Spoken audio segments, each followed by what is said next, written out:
sola Zigman record Inu matete in mamprukano Fiti ava kumbola tinyova Tikara tomi soma bolinye Asiana remplaçant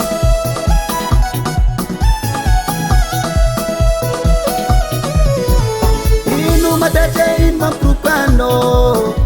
Fiti ava kumbola tinyova Tikara tomi soma bolinye Asiana remplaçant Nana nga palibe Lani yasunya ilike Farangu mandrengi safu Kamya kufijava nga kulukulu Kare kusana nwize Kamya kufijava nga madiwe Boma bibi za fatombe Aminoro za farese Tisi remplaçant Tenga tisi remplaçant Tisi remplaçant Tenga tisi remplaçant Vadiangara kase kwe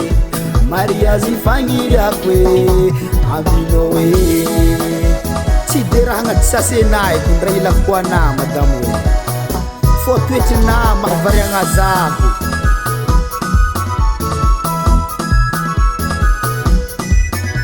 Zaku zirenga temanga nganite Zate nga tiapa tifali anganike Kili zirena pa Jerusalema Pikiava konotia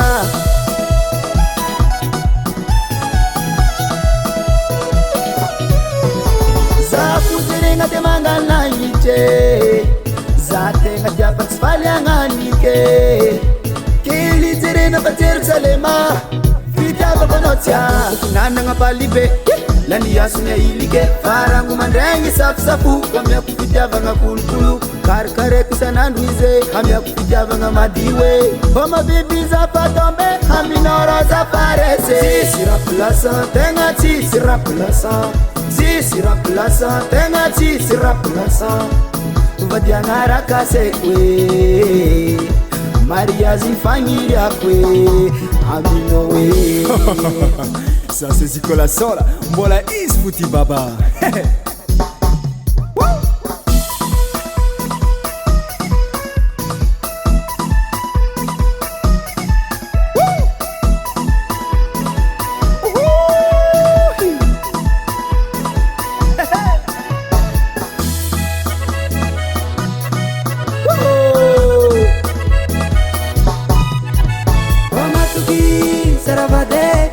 Zengro iza madampale Anakun mancar Sara biwe Isko zahwe Sere haprafiana Sangat ya zahande nga dimopol vadye ifsake Ana zirefung tiaku Ya Zetem pol bari kambez kwana Matukis zau zaho